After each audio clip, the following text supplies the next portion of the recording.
I hear funny noises. That was me. Oh, okay.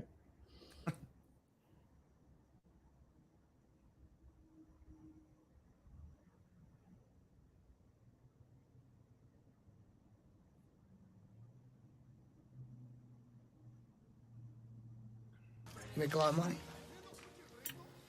Yeah, I do all right for myself. I'm trying to put it together. You got your fucking nice car. We live in the same building. I'm not understand how much money you make. I don't know, 70,000 last month. Get the fuck out of here. I'm serious. Yeah, no, I'm serious too.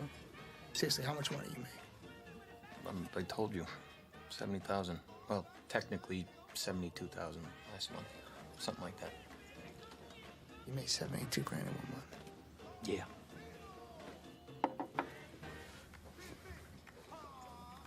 I tell you what. You show me a pay stub for $72,000 on it, I quit my job right now and I work for you.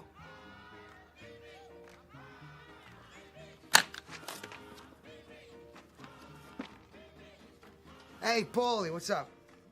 No, no, everything's fine. Hey, listen, I quit.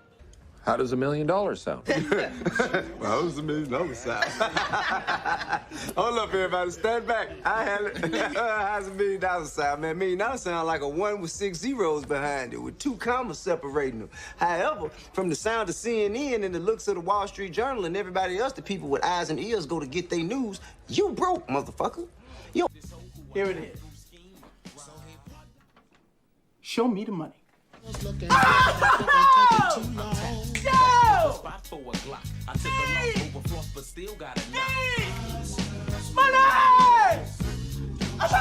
Jerry, does that make you feel good just to say that? Say it with me one time, Jerry.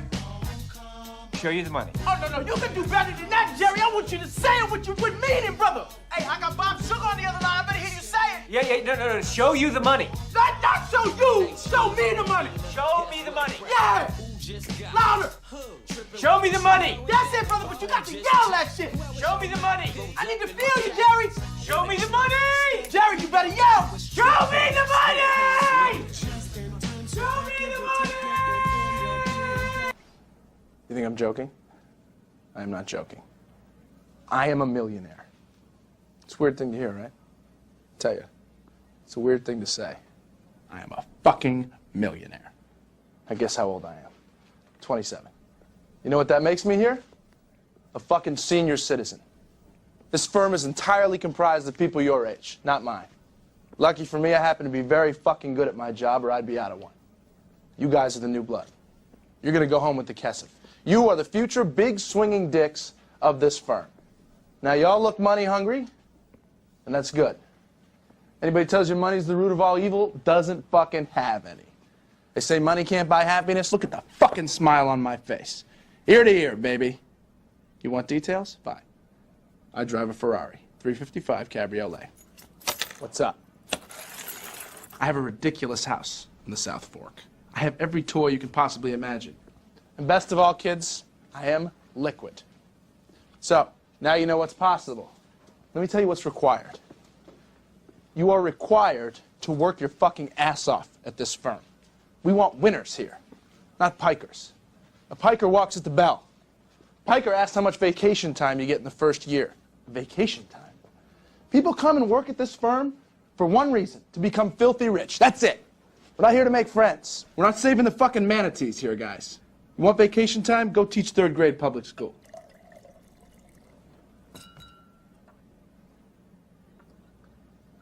Okay. First 3 months at the firm are as a trainee. You make $150 a week. After you're done training, you take the Series 7. You pass that, you become a junior broker, and you're opening accounts for your team leader. You open 40 accounts, you start working for yourself. Sky's the limit. A word or two about being a trainee, your friends, your parents, the other brokers, whoever, they're going to give you shit about it. It's true. $150 a week, not a lot of money, but pay them no mind. You need to learn this business, and this is the time to do it. Once you pass the test, none of that's going to matter. Your friends are shit. They tell me you made 25 grand last month, they're not going to fucking believe you. Fuck them. Fuck them. Parents don't like the life you lead? Fuck you, Mom and Dad. See how it feels when you're making their fucking Lexus payments. Now go home and think about it. think about whether or not this is really for you. If you decide it isn't, listen, it's nothing to be embarrassed about. It's not for everyone. Thanks. Pretty impressive. Yes, it is. How you doing, Something- Keith? Oh, well, how are you, Brandon? Doing good. You may notice that James is not here today. He's on vacation, enjoying his life on a cruise ship. Do you Yeah, know I've how been he got seeing, been seeing pictures. He's I think he was in Mexico yesterday or something like that. Mm-hmm. Do you know how he got there? Money. He's not broke. He took some of his hard-earned money and he went on vacation. Left his staff to take care of the shit. It's all good to go. Not even checking in this time. I love it. Yeah. Vacation's an important part of life. I like it. It's what I aspire to. What do you aspire to? What makes you drive? Me personally, or is that just a general question? What's your thing? Honestly, wife and kids, making sure everything's done, taken care of. I don't got to worry about it. Obviously, the shops, want to make sure I can take a vacation with the wife and kids as well, not worry about it, So yeah, that money thing is rather important. It's a nice aspect. But what if you don't know how much you have? That's a big problem. It's a huge problem. Numbers are funny because when things are going well, it doesn't matter. So we tell ourselves.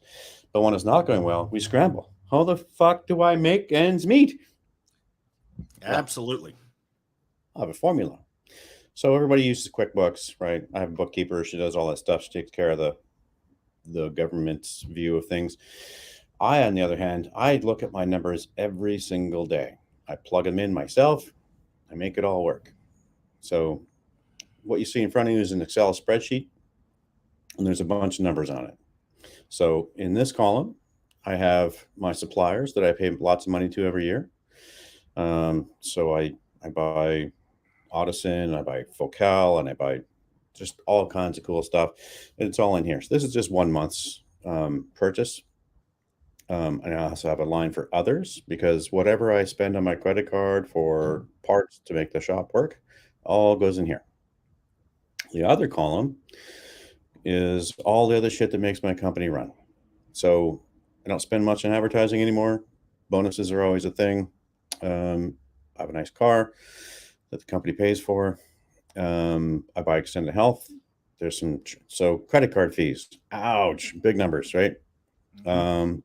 And then your basic utilities, a phone, internet for 3 stores, electricity and gas for 3 stores, and travel for the guys because I amortize that over the course of time. Party supplies because we do have get-togethers and do things, and then we ship some things out for warranty things. So all these combine to about 12 grand in a month. And then we got payroll. Knowing how much you pay payroll, yeah, that's kicking the nuts, right? Always is. Yeah. And then in Canada, we have this other thing called payroll taxes. So I pay my guys and I pay the government for those guys. And it's about $1,400 every 2 weeks, depending on how much I pay them. So the payroll this month is going to be 62 grand. So I have a mid-month and an end month number to help me to scale things accordingly. So I don't want to just do this once a month and be like, holy shit, I'm broke now. Can't afford rent or whatever. Oh yeah. And then there's rent. I have 3 rents. It's not a cheap thing. It's 23 grand. But these are just numbers.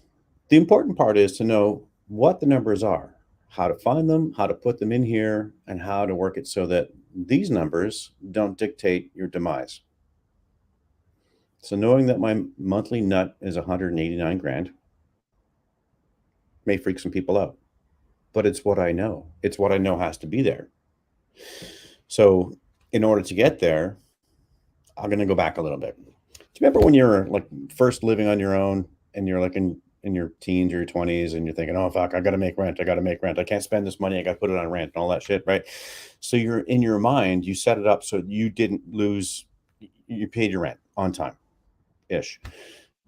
And so that mindset is the same thing that we use here. So I got to make 189 grand a month is not the mindset. The mindset is I got to make 205 grand a month. And that's how this gets paid. So when I'm only going to shoot for the front of the face, I only get so much. But when I shoot for the back of the head, things change. What's your thoughts on that? I agree. I do mine a little bit different. Just so everybody knows, I'm not a numbers guy. I'm going to put the other perspective into this. I have somebody that does this for me, actually, my wife. So, because if it was left up to me, I would be broke. So I made sure, being it's not my thing, I stick with the part that I can handle, and I have her handle most of that. Now, every morning I get a cash flow statement. I know exactly what we got, where it's going, what needs to be paid, what's happening. Like I got the one here for a day. I know my payroll taxes are coming out. Our weekly payroll comes out every Friday. Sales tax, IRS pay, federal unemployment, everything is set right here. I know what it is every morning, and I look at it. So I know exactly what we got, what's going on, and what I need to do. Perfect. Knowledge is power, my friend. Absolutely. You're powerless. Nobody wants to be powerless. I want the power. You may notice I have color coordinations. So 40 grand in this column. We have a tax on everything that we buy. It's 5%. So then I take that out. And so there's GST. There's two different taxes here where I live. There's GST and there's PST. So on GST, I get kickbacks for that. On PST, I get screwed. Just how it is. Welcome to Canada. Then there's something called a trajectory. So when I open this up in here, you'll see on this bar here that there's 20 days in the month. This is the first day of the month. I haven't amortized it yet. So what happens is, let's say we're at 20,000, but we're also at 10 days in, which means we're only going to make 40 grand. That's not going to work. So I change this every day. I put the actual numbers in every day, and I change the trajectory to the next day so that I can see where we're at and what we need to do to make these ends meet. And then there's something else called cash flow. Everybody hears, cash flow is king. What the fuck does that even mean, right? How much money do you think you have? I mean, yes, there's cash in my wallet. There's cash in the bank. There's cash in a special place that I hide really well. But cash flow allows all this to work. When you run out of cash flow, you can't pay things like your vendors or your rent or the government. Ooh, I don't know about you, but if you don't pay the government here, they fuck you hard. They are not happy about it. Yep. No. No, they threaten and they're mean and they're just cruel people. And they always get their money somehow. Well, in Canada, you can't bankrupt the government. Once you owe, you're fucked for life. That changed years ago. A friend of mine's going bankrupt in the States because he didn't watch his cash flow. He didn't look at the numbers. He didn't see the trends. And so that's what we're trying to stop here right now. We don't want this to happen to anybody. So get a good bookkeeper, use a system that works like Xero or QuickBooks or whatever that they prefer to use, and understand your numbers. Her profit, or the bookkeeper's profit and loss statements, should be different than yours. And here's why. I don't know about what you do there, but we, how do I put this? Because we're alive. There may be some extra income. So kickbacks from certain companies. So they'll give you some credit cards, for example. So you might get a few grand a year in credit card kickbacks. So if you buy a certain amount of money, products from a company, they'll give you like $6 grand in credit cards. That's your personal cash flow. Don't use it for anything for business. Just go have fun. Things like that. So those things are not going to be in the QuickBooks version of your life. So we had them in here. So we know what's going on. Every time I spend a dime on my credit card, it goes into here. And that way I know exactly what I spent. If I don't know what I spent or I don't put the stuff in, then these numbers aren't going to make any sense. And if these numbers don't make any sense, then look, cash flow is going to suck. Then you end up broke. Yeah. Yeah. Nobody wants to be broke. Even though there's money there, if there's no money there, it's useless. So how do we change that? Well, I think the biggest thing, like you said, is keep an eye on everything and knowing exactly where it's going and what you got coming in and what to expect. Mm-hmm. So how do you how do you know what to expect? Based on previous years. So in here, I have my previous years. Part of it fell apart, but you can see during each month what typically happens, right? Mm-hmm. What it comes down to every year. It's about the same, 2.2, 2.1, somewhere in there.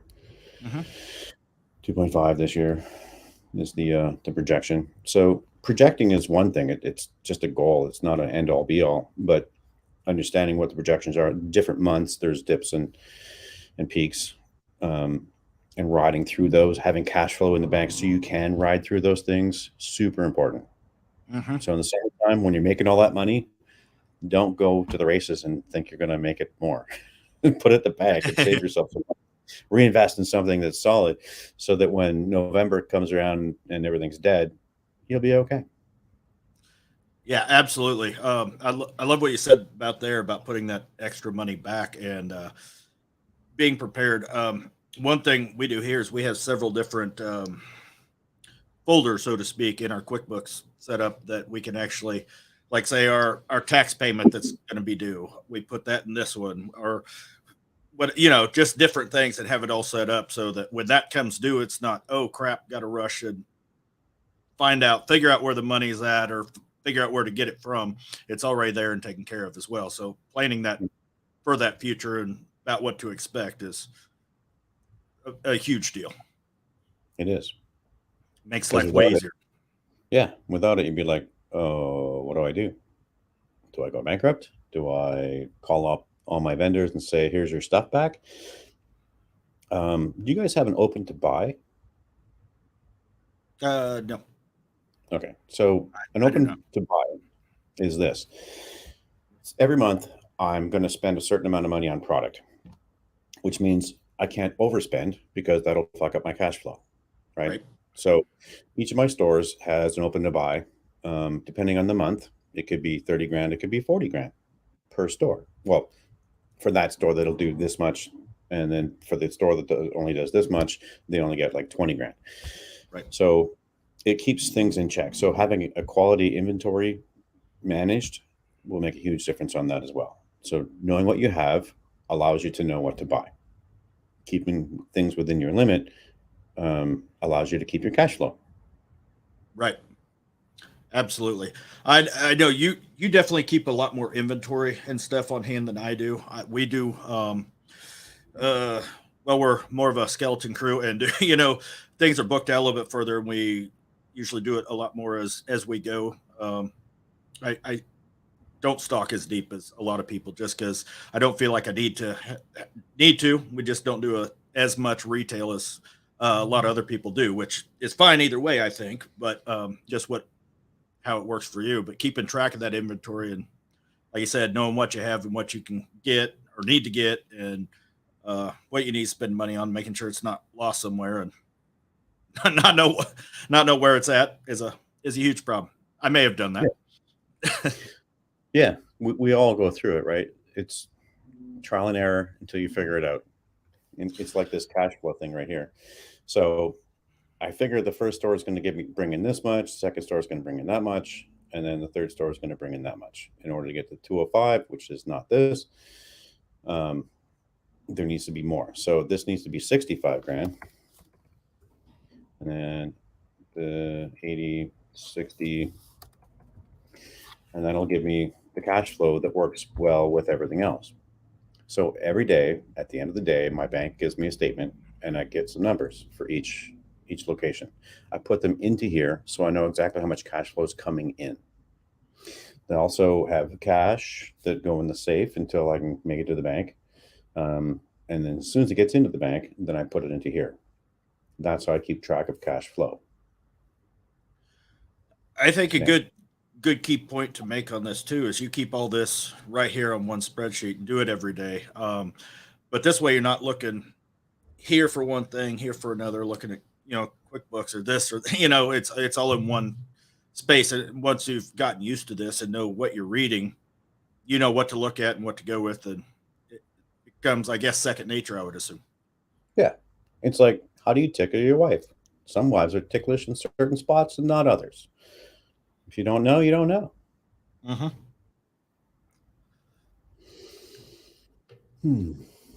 So do you use QuickBooks or something else? We use QuickBooks at the shops. Yeah. Yeah. And she's been changing some stuff around, started the end of last year to kind of get going this year. Actually did a QuickBooks checking account, which just allows us to do those different folders and stuff all within QuickBooks. And even our timesheets, everything's all integrated with this. So it works out well. So as we get into this a little bit more, we'll be able to have this information more readily at hand. So we're still more in the process of what you got going on here. Mm-hmm. Well, so my wife has an MBA, super smart, kind of a pain in the ass sometimes. Sorry, Maggie. So we fight a lot about how things should be, how the money should go, how other things should be playing out. She figures that we should scam the government. I was like, no, that's kind of crazy. And just keep all the money in house. It's like, well, in the real world where I live anyway, it doesn't work because they can see things, right? The bank accounts and all the other stuff, cash in, cash. And at the end of the year, I just go to my accountant and say, how much do I got to pay this year? And he looks it up and he says, well, it's between this and this. And it's like, let's go low this year, or let's go high this year to make it all work out. Because the government, as powerful as they are not to be trifled with. No, not at all. They'll, down here, they've been making it more and more. It seems like we won't get into politics yet, but I think we both kind of have the same thoughts on some of that.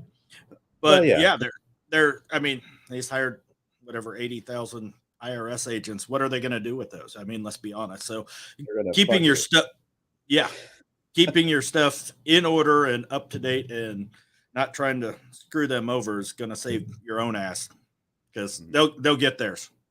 Oh yeah, which is why I have a bookkeeper. She just takes care of all those numbers that go in the spots that need to go in, and that's why I keep these numbers, is because her process is different than mine. Mine is knowledge about what's going on every day. She'll do a P&L once a month. Yeah, it doesn't work. I can clearly see here what's going on, where I'm at, and what I need to do for the next week or so to get to another place.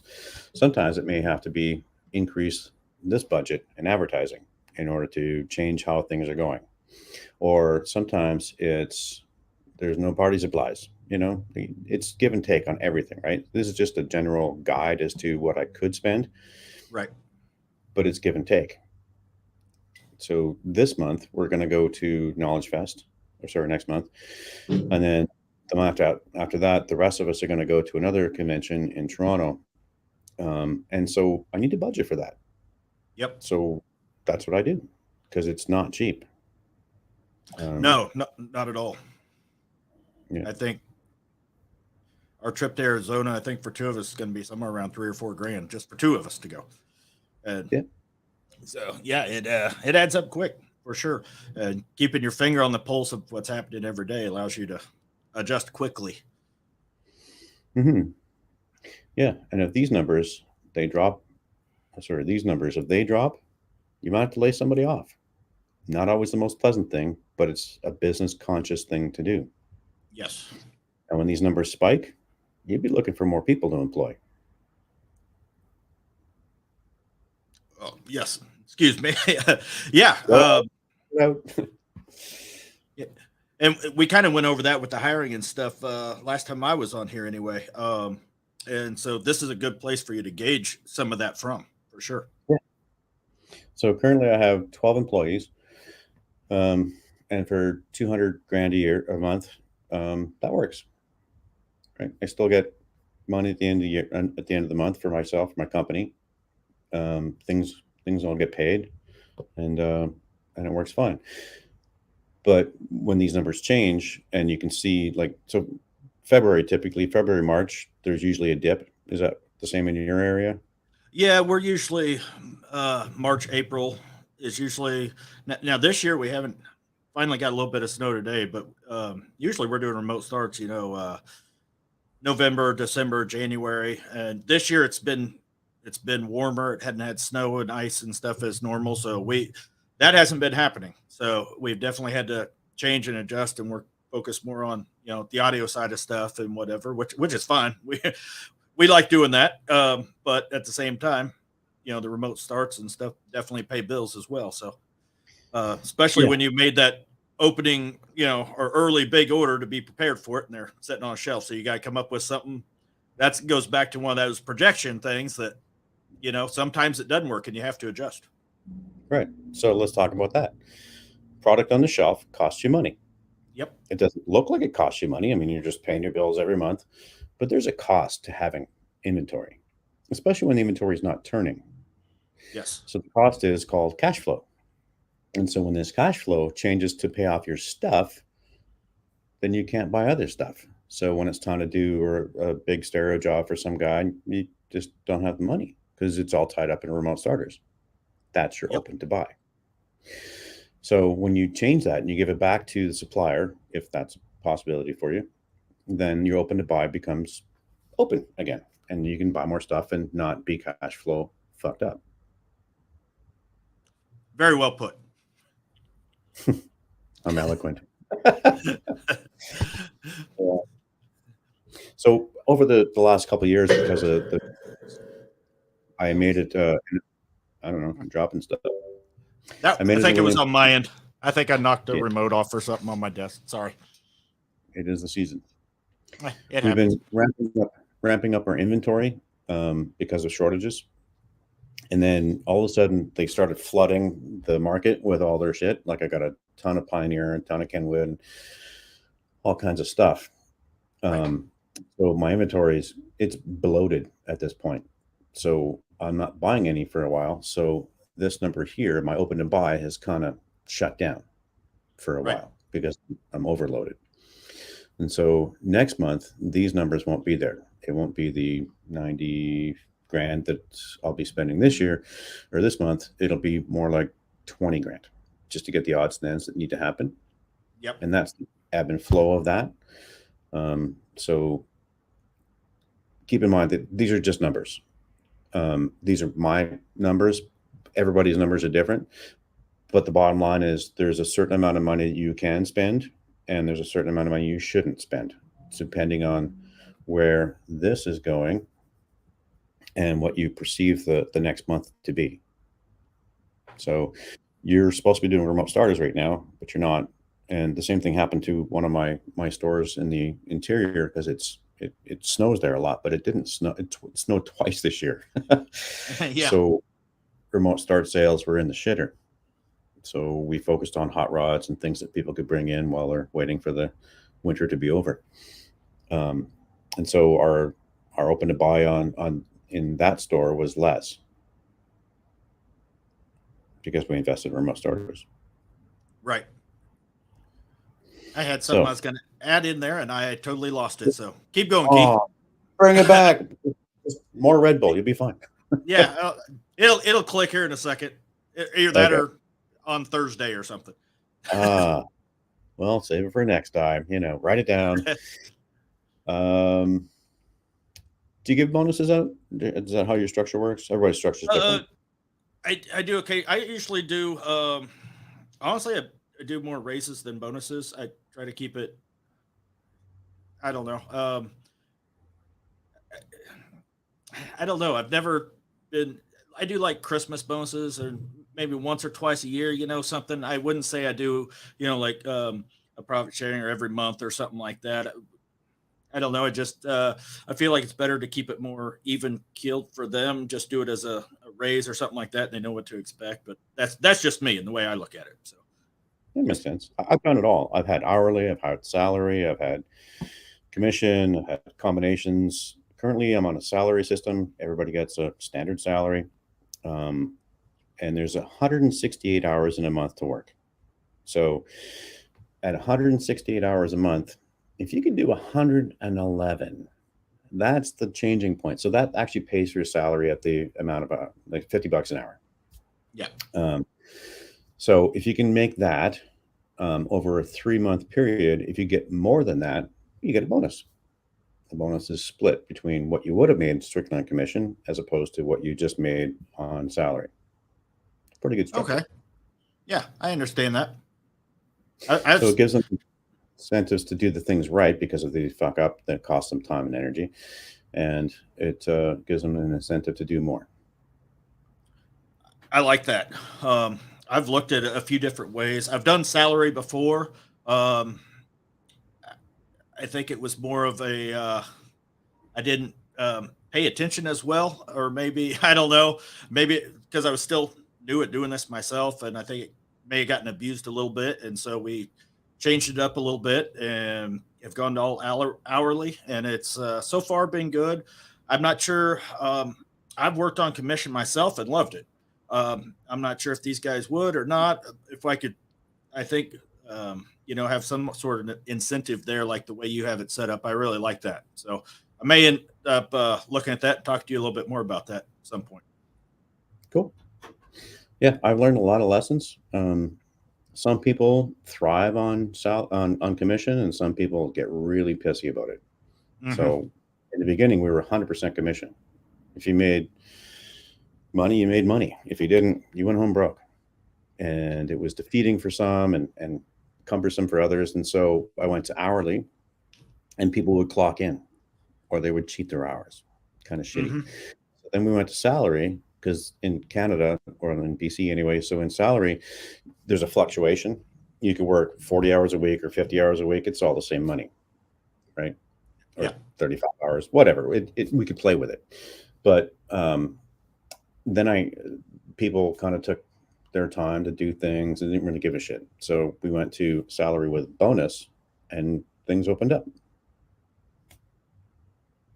I've worked on similar structure. Basically, we have our. I mean, I guess it was a little different, but we had our base, and then of course commission over and above that. So I'd say very very similar type deal. So, Mhm. And 168 hours in a month. What can you do with it? Well, let's take a quick look. What if we just took, so say equals 168 times $50 an hour. Well, you could make $8,400 at strictly commission if you did 168 hours. Simple math, right? exactly. Most guys do 160. Actually, they do 50 times 112. Oh, look at that. Still pretty good salary. Pretty good income, but 84 sounds so much better, doesn't it? Oh yeah, So the more they can make, the more I make. We all win. absolutely. And I like you made one good point on there. It isn't beneficial for them to rush through that and not do a good job. No, we don't pay for that. Exactly. Yeah. So our reputation means more than anything else. If you're going to be a shitty installer, you can go be at somewhere else. I love that. Yeah. Oh, I know we kind of got jumped off on a. I guess it's still money and everything, talking about payment as opposed to some of the other numbers. But yeah, all these things are very important to keep at the forefront of your mind day in and day out, unless you're on vacation. Even on vacation, I put the numbers in. So Yeah. every morning on vacation, my wife will go for a walk. Guess what I do? Get your stuff And done enough. for the day so you can spend the day with her and not piss her off. Exactly.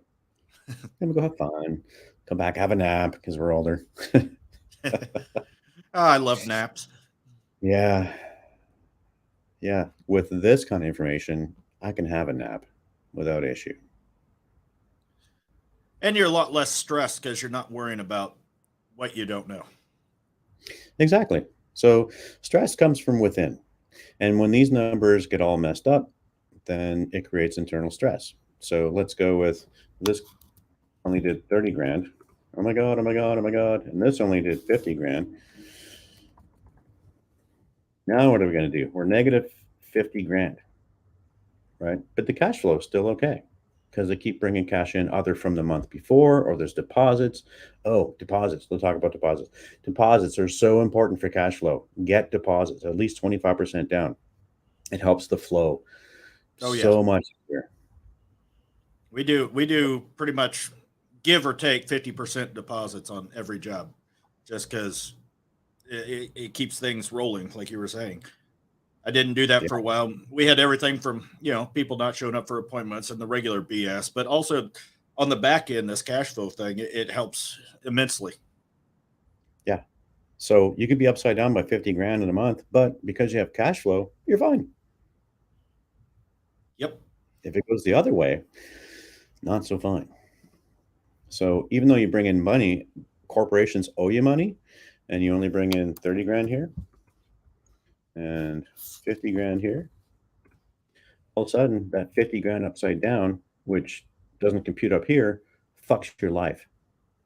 So now you got to go into your personal savings, grab some cash, and put it back into the company to make it float.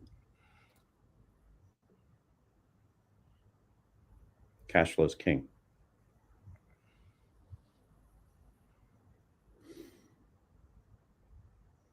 Do you have a lot of corporate accounts? We're direct on a few, not many. Honestly, I don't do enough volume to really justify being direct with some of them yet, but we're working on that. Mm-hmm. So we have some car dealerships that we do stuff with. We have some corporate entities that we do like a bunch of vans for example, and they pay 30 days out. Mm-hmm. So if we're going to do like 16 vans at $1,000 each, 16 grand, that's really going to affect his cash flow that month in the one store. Yes. Because it's 30 days. But the next month, boosh, we're full again. So having the reserve to be able to go and grab that cash and just funnel it back into the company until your cash comes in is not always what people have to play with. Right. So I have a special spot with money that I don't look at. It's far away from my vision. So it's like, it's not even there. Yep. And that's what I use for this application.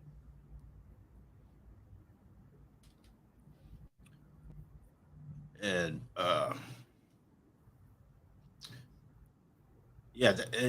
that's kind of, I'd like to say we kind of do a similar type deal, keep money up in other areas just to prevent those headaches should they arise, because they always do. Not that, we're not doing some of those corporate accounts, but we do have obviously other things come up, or a big build. Oh, we got to buy 10 grand worth of stuff that we don't have in stock and got to get this covered until this job's done, or whatever it may be. So it happens because it shows me what's going on. I can see the cash flow, I can see the income, but just because you have income doesn't mean you have cash flow. So I can call the bookkeeper and say, okay, so I'm gonna loan the company some money to cover the debt, and that way, so I would put in cash flow into one of the accounts, and then the cash flow here would be fine again. And then once that money comes in from the other places, then I put it back into that special spot and I forget about it again. There's a concept called out of sight, out of mind. This is not that. The cash in the safe, out of sight, out of mind. Yes, absolutely. So compartmentalizing makes a nice difference. I ain't sure if I got anything else for you, Keith. That you're, like I said, you are definitely on this kind of like my wife is, to be honest with you.